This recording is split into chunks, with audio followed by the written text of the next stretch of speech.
It's the Real News Network. I'm Sharmini Pires coming to you from Baltimore. U.S. Secretary of State Rex Tillerson completed his tour of politically conservative Latin American countries. During his trip, he met with presidents of Mexico, Argentina, Peru, Colombia, and Jamaica.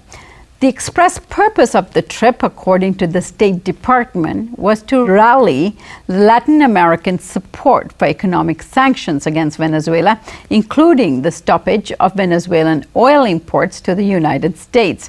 While in Argentina, Tillerson spoke about Venezuela and how to put more pressure on the Maduro government. One of the aspects of considering sanctioning oil is what effect will it have on the Venezuelan people, and is it a step that might bring this to an end, to a more rapid end and a more rapid close? Because not doing anything to bring this to an end is also asking the Venezuelan people to suffer for a much longer time.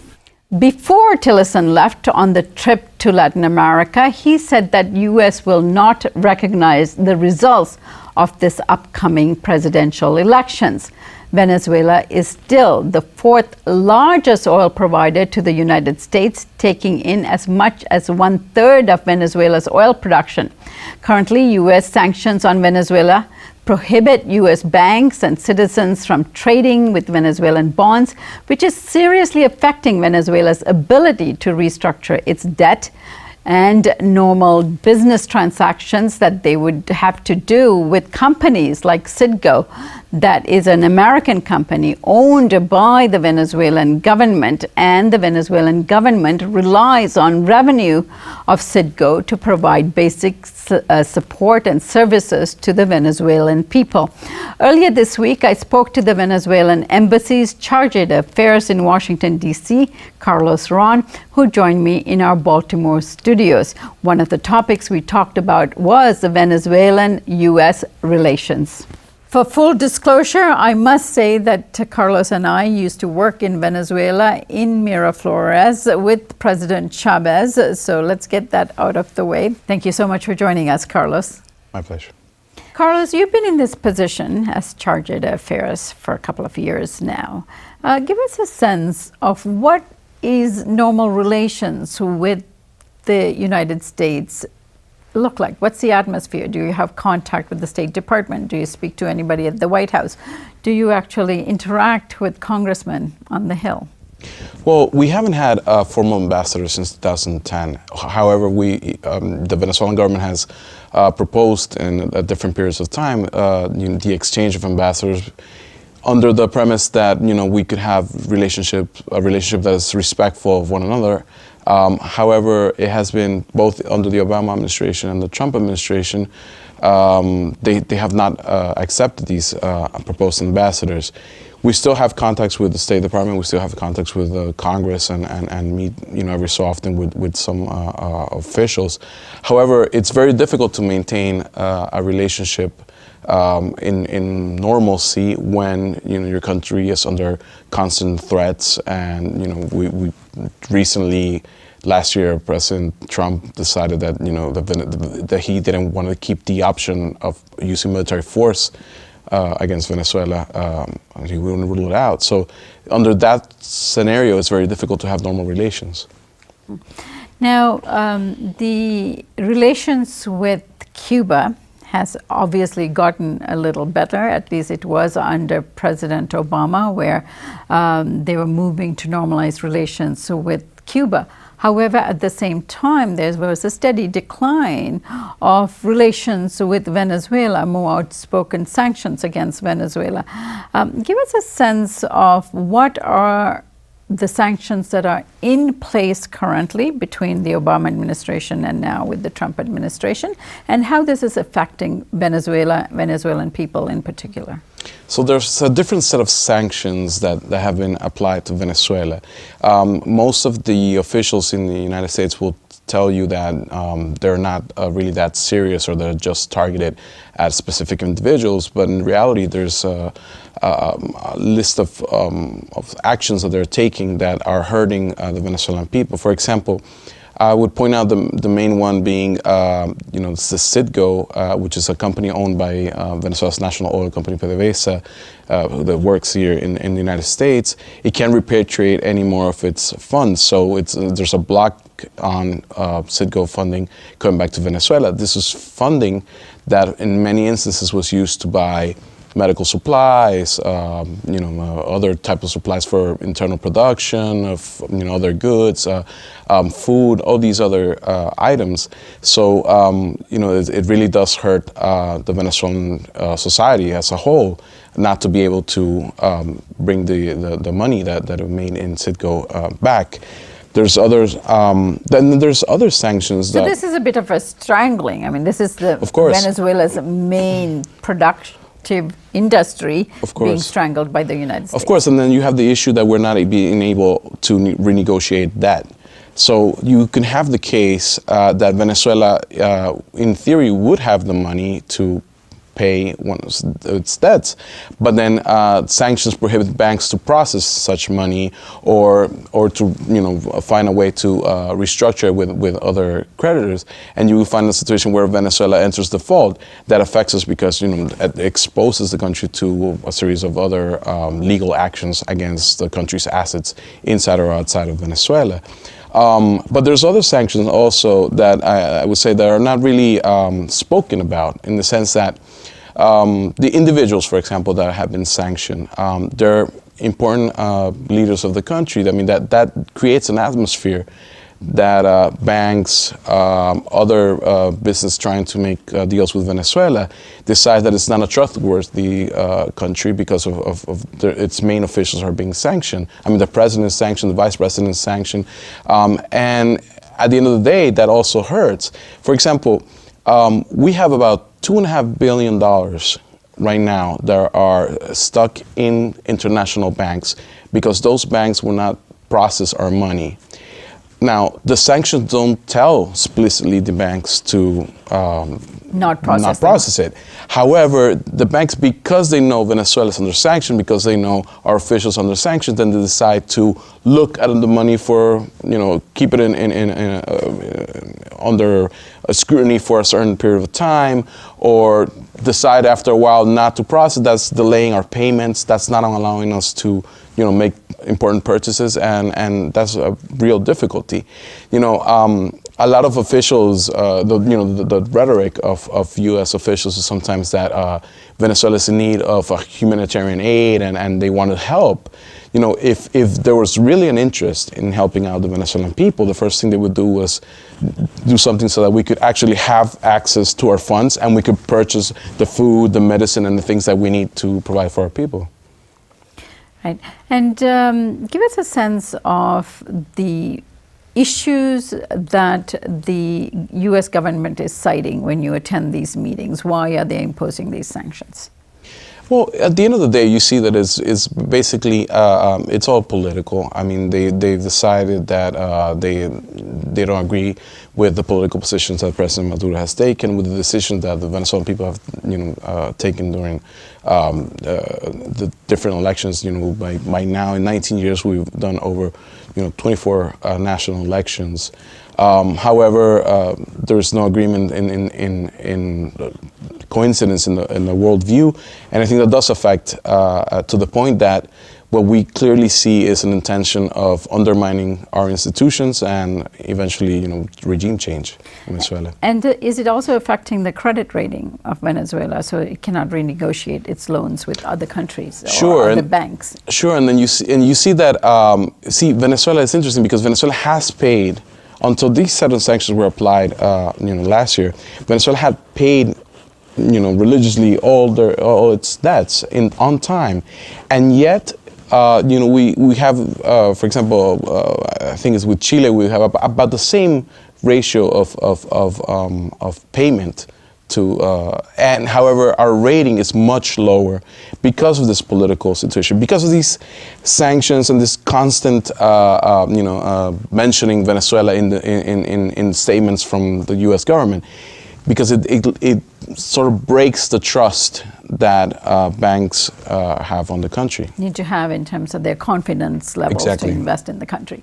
Now, off the top, I was saying that Venezuela is the fourth largest oil provider to the United States. So this is not a lightweight country in terms of trade relations. Sure. So how will, this has happened before where there's all these threats to cut off the oil supply, as Tillerson did, so that Venezuela is not able to sell their oil to the United States. But we have all the major oil companies here in the United States doing business in Venezuela. They hold leases to the reserves and so forth. So how does this affect the relationship in terms of corporate America and Venezuela?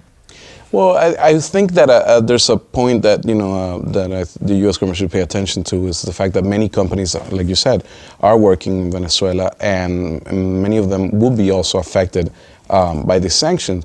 However, there's also companies that are not working in Venezuela and that left because they weren't able to tolerate a more progressive stance that President Chavez, for example, made. I'm particularly thinking about ExxonMobil. ExxonMobil left around 2006 because it didn't want to comply with the oil the changes in the contracts. And ever since, it has also been trying to create other problems for Venezuela. For example, we have a border dispute that for many years with Guyana over a certain region, and there's an agreement that we abide by where nobody should be doing exploration in that area unless it's of mutual consent until the issue is resolved. And now Exxon has been, from the last year and a half, trying to get in there and making deals with the Guyanese government in order to enter that area, which is an area that's relatively close to the Orinoco belt, where most of the reserves of Venezuela still lie. So you could see. So being in Guyana would allow them to siphon the oil from that reserve. Well, in a way, you see the intent of certain oil companies also interested in regime change in Venezuela, so they could have more favorable terms. And favorable terms in terms of what they had before, pre-Chavez. Right. All rights to and access to all rights oil and royalties, as for over 50%, and also. Yeah. If you speak to the business community that works in Venezuela in one way or another, whether it's airlines or whether it's the oil sector or anything, they would say that the current situation in terms of stability of the bolivar versus the dollar and the exchange rate is imposing quite a bit of havoc in the economy, and it is for the people who live there too. What is the government doing to address this problem? And I understand that just recently it took on the issue of trying to stabilize the currency, which we will take up in the next segment because we are going to talk about the economy. But quickly in this segment, tell us what the government is doing to stabilize the currency so that companies and businesses and airlines and so on can do business in Venezuela with some confidence. Well, I think we can't take this out of the context of sanctions. I believe it's important to keep that in mind because whatever measures the government takes, they're all still going to be affected somehow by the implementation of these sanctions. As a matter of fact, last week, there was a forum in one of the think tanks in Washington where the Undersecretary of Treasury was talking about a loan that was going to be given to Venezuela by the Andean Development Fund, which is the CAF, and how they were interested in basically blocking that fund because again, part of the same tactic to sort of circle Venezuela and block it out of financing. What we're trying to do is solve some structural economic issues in Venezuela. Like as you said before, I mean, we eliminated the exchange rate that was one of the exchange rates that that was to 10 bolivars to $1, and it was used basically for the purchase of foods and medicine and other primary products. So now there's going to be access, market access to another rate that is more realistic with the inflation rates and all the other market forces at play. And at the same time, the government is doing things so that the effects of these measures somehow are not felt by the most needed in society.